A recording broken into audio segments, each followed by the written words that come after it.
Selamat siang. Jadi hari ini kita kembali lagi melakukan pertemuan kita secara daring. Ya, jadi di pertemuan kali ini kita masuk ke pertemuan ke-6 ya, mata kuliah pemeriksaan akuntansi atau audit. Ya, jadi adapun materi kita yang kita bawakan hari ini adalah penerimaan penugasan dan perencanaan audit. Ya, jadi sesuai dengan RPS kita. Oke, setelah sebelumnya kita bahas mengenai bukti audit ya, selain itu juga kita sudah pernah bahas profesi akuntan publik, audit laporan keuangan ya, tanggung jawab auditor, standar auditing ya, dan etika profesional.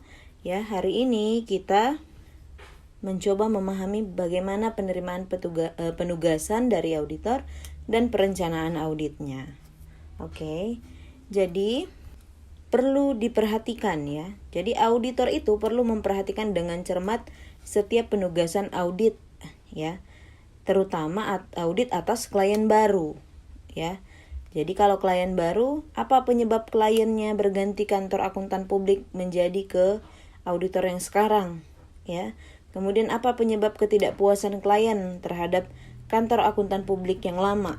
Apakah mungkin karena fee ya, pengaruh fee yang tidak cukup sehingga ada ketidakpuasan, kemudian kebutuhan jasanya ada yang mungkin tidak lengkap ya, atau kredibilitas dari akuntan publik yang lama, atau adanya tuntutan. Ya, jadi auditor dalam setiap penugasannya harus memperhatikan ya bagaimana kliennya tersebut. Nah, adapun pertimbangan sebelum menerima penugasan ya adalah bagaimana tanggung jawabnya terhadap publik. Ya, selain itu juga bagaimana tanggung jawabnya terhadap klien dan bagaimana tanggung jawabnya terhadap rekan seprofesinya. Jadi hal-hal ini harus dipertimbangkan sebelum menerima penugasan di dalam lingkup auditing.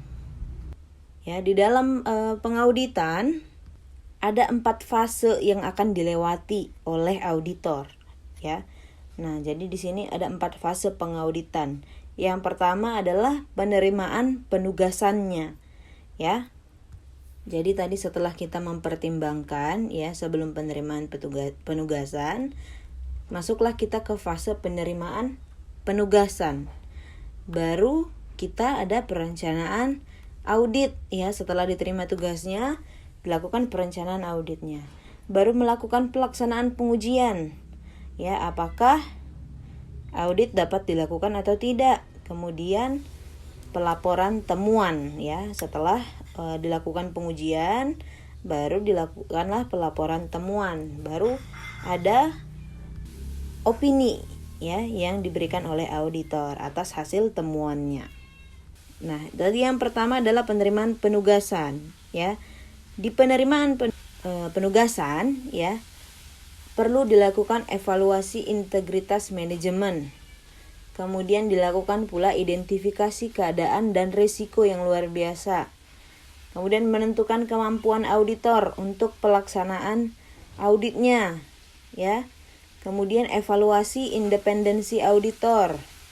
Kemudian menentukan penggunaan kecermatan dan keseksamaan dan mempersiapkan surat penugasan, ya. Nah, untuk evaluasi integritas manajemen ini dilakukan untuk memperoleh keyakinan bahwa manajemen calon kliennya ya atau calon auditinya dapat dipercaya dan bertanggung jawab. Bagaimana cara memperolehnya? Tentu saja seperti tadi kan kita lihat dulu auditor pendahulu kita sebelum di calon klien kita ini ya. Jadi kita memperoleh evaluasi untuk integritas manajemennya ini adalah dengan cara menghubungi auditor pendahulu ya, kemudian melakukan wawancara dengan pihak ketiga dan pengalaman auditor tentang kliennya. Kemudian kita identifikasi keadaan dan risiko ya. Kita identifikasi siapa saja calon pemakai laporan keuangannya ya, bagaimana status hukum dan stabilitas keadaan keuangannya, kemudian evaluasi kemungkinan diaudit. Kemudian juga kita tentukan kemampuan auditor ya.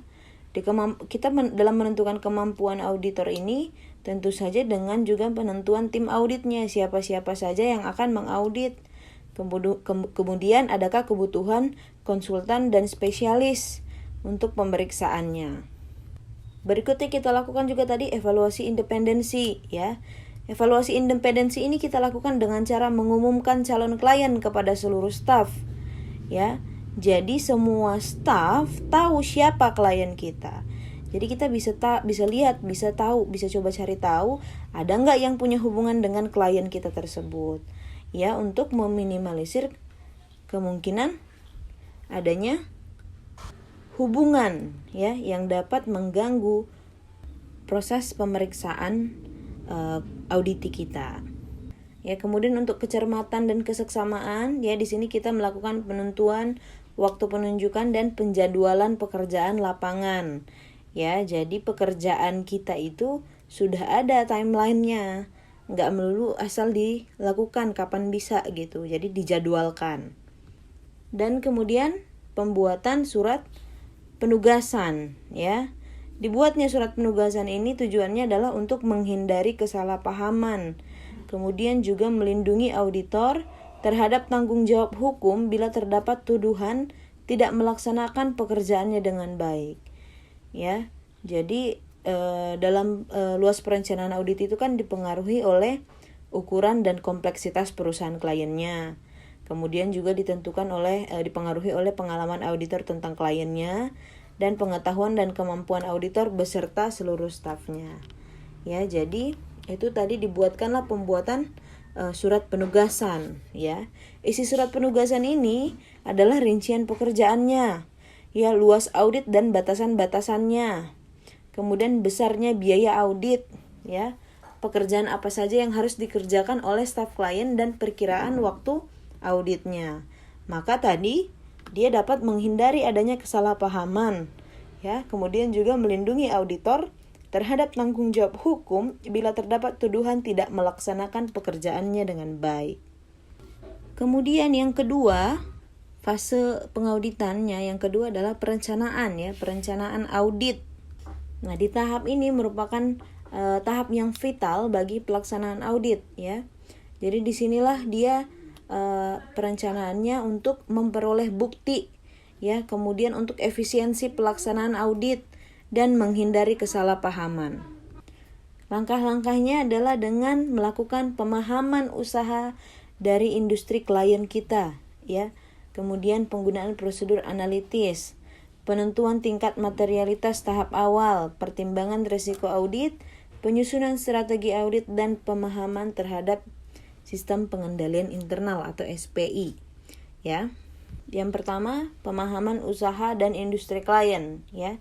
Jadi di sini auditor perlu paham betul bagaimana usaha dan industri kliennya, seperti jenis usaha, jenis industri, transaksi dalam hubungan istimewa, peraturan pemerintah, ya, sistem pengendalian internal, sifat laporan yang harus diserahkan, ya, dan lain-lain.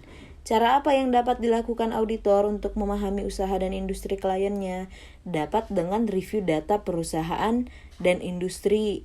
Kemudian peninjauan langsung ke pabrik dan kantor klien, melakukan wawancara, dan penentuan apakah adanya hubungan istimewa. Kemudian yang kedua, melakukan prosedur analitis ya. Tujuannya ini adalah untuk membantu auditor dalam merencanakan sifat, waktu, lingkup, dan prosedur audit. Ini adalah fase perencanaan. Kemudian untuk memperoleh bukti setiap asersi, ini adalah fase pengujian. Kemudian sebagai review menyeluruh atau fase pelaporan. Langkah-langkah apa yang dapat ditempuh? Ya, dengan cara identifikasi perhitungan yang harus dibuat. Kemudian harapan dan pembanding, pelaksanaan perhitungan dan pembandingan. Kemudian analisa data dan menentukan perbedaan yang penting. Investigasi perbedaan yang tidak diharapkan dan menentukan pengaruh terhadap rencana audit. Ya, yang ketiga, penentuan materialitasnya, ya. Suatu nilai informasi akuntansi yang dihilangkan atau disalahsajikan yang mungkin akan mengubah pertimbangan seseorang yang bersandar pada informasi tersebut karena hilangnya atau salah penyajian informasi tersebut. Ya, itu yang namanya materialitas. Kita sudah pernah bahas materialitas ya. materialitas ini dapat bersifat kuantitatif dan juga dapat bersifat kualitatif. Artinya ketika suatu nilai informasi akuntansi itu hilang atau disalah-sajikan yang dapat mengubah pertimbangan seseorang, ya maka dia bersifat material. Jadi auditor perlu menentukan tingkat materialitasnya. Kemudian untuk risiko audit, ya. Ini risiko bahwa auditor secara tidak sadar gagal untuk menyesuaikan pendapatnya atas laporan keuangan yang salah saji secara material.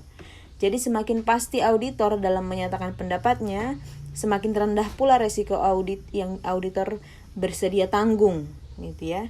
Jika diinginkan tingkat kepastiannya 99%, risiko audit yang di auditor bersedia tanggungnya adalah 1%. Ya, jadi risiko ini pun ada jenis-jenisnya. Ya, ada 3 jenis. Yang pertama risiko melekat atau inherent risk. Ini ukuran penetapan auditor akan memungkinkan adanya kekeliruan atau salah saji dalam segmen audit yang melampaui batas toleransi sebelum memperhitungkan faktor efektivitas pengendalian intern. Kemudian risiko pengendalian atau control risk. Ini ukuran penetapan auditor yang akan kemungkinan adanya kekeliruan atau salah saji dalam segmen audit yang melampaui batas toleransi yang tidak terdeteksi atau tidak tercegah oleh struktur pengendalian intern kliennya. Kemudian risiko penemuan atau detection risk.